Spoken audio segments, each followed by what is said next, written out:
Welcome back my channel Asal Damiah. Yang belum subscribe my YouTube channel, saya subscribe. Yang belum like dan share. Jom tengok awanan kita guys. So sekarang ni adalah musim hujan, 11 dengan 12 musim hujan. So apa yang korang perlu sediakan adalah heater. Alright. So ni heater, nampak?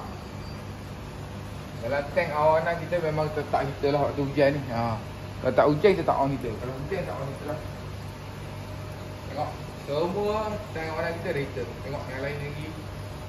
Ni red awana, dia bersepau. Tambah-tambah pula red awana, so penting heater lah. Kalau tak nak heater, korang nak buka lampu 24 jam. Kalau buka lampu 24 jam, air cepat lumut kan. So korang letak je heater, nampak? Korang buka heater.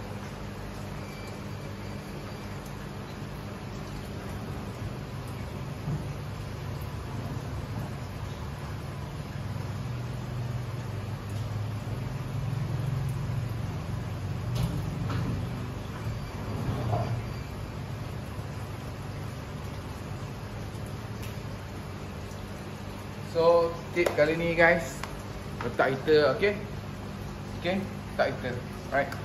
So ada orang tanya bang, power blue macam ni. So power blue tu kalau boleh cari yang agak-agak size besar lah. Kalau tak kenal dia punya quality dia. Kalau kecil-kecil tu susah nak kenal quality dia. So that's why kita kat sini kita ambil yang besar-besar. Okay, konten kali ni dengan heater. So penting heater ni lah. Hampa tak pakai heater kan, hampa dia tahu bila heater tak ada ataupun hampa tak buka lampu selalu, so dia macam air tu sejuk lah. Sekarang ni musim hujan. Tambah-tambah sebelah utara, sebelah aku punya kampung banjir guys. Tapi bukan kampung banjir, tapi daerah tu banjir. So waktu tu memang kena ada heater lah untuk stablekan suhu. Alright, pada peminat-peminat ikan awana, semua bukan dekat peminat ikan awana lah, segala ikan hiasan perlu ada heater lah untuk stablekan temperature. Okay, so bila tengok power blue guys, yang kat cun tu, ni pun power blue guys yang bawah ni.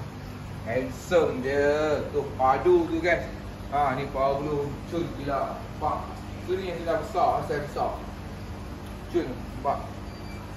Kalau besar dia tak pakai heater, tak apa.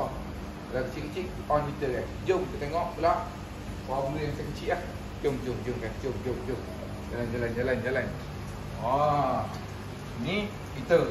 Kita pun heater juga. Jom tengok power blue yang kecil. Ni power blue saya kecil guys. Kecil power blue kecil cili padi. Nampak kecil tu, nampak silau dengan color terang tu. Tu is power blue. Nampak tu color biru tu. Tu dah. Size lebih kurang dalam 6-7 inci macam tu lah. Nampak terang color biru dia.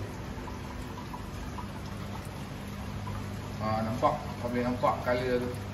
Tu. Lampu kita pakai lampu putih ke? Nampak atas ni. Tak ada satu pun lampu color biru. Lampu color putih itu pun lampu pun dah rosak. Tak ni, nampak color biru dia. Okay guys, jom kita pusing kita punya red punya gallery ni. Lama kita tengok video pusing kita punya gallery. Ni dia. Ni red awana guys. Dia. Ini kita akan cuci lagi heater dia nanti. Nampak. So ini, yang ni sepauk, tu sepauk kan. Ni pun sepauk juga kan. Tengah turning. Jom layan tengok mana berkenaan. Roger guys, tu dia sepauk tengah turning. Nampak handsome dia tu. Layan ekor dia panjang, gayung dia lebar. Tu dia. Tu dia tengok ekor bang keras keram. Nampak. Handsome memang. Handsome. Saiz ni memang confirm lah. Cun dah, dayung dia panjang dia, ekor dia kembang dia, keras dia. Memang confirm cun dia. Solid lah. Okay, nanti kita buat video khas untuk putus sibau. Korang boleh tengok lah kemudian kan. So ni kita tengok sepauk fish. Ni sepauk. Bawah ni power blue guys, sama kat lampu dia, lampu putih. Kalau tengok di atas lampu warna putih. Ikan dia memang handsome lah. Cun lah kan, ikan dia memang cun lah, memang cun.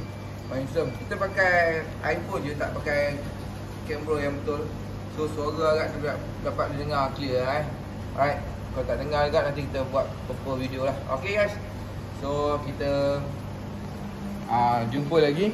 So tip kali ni, kita pasang heater waktu hujan. Itu yang paling sangat penting guys. Okay guys, yang belum subscribe my channel YouTube, sekali lagi subscribe guys. Yang belum like dan share. Thank you yang support guys. Alright. Jumpa lagi. Bye bye. Assalamualaikum warahmatullahi wabarakatuh.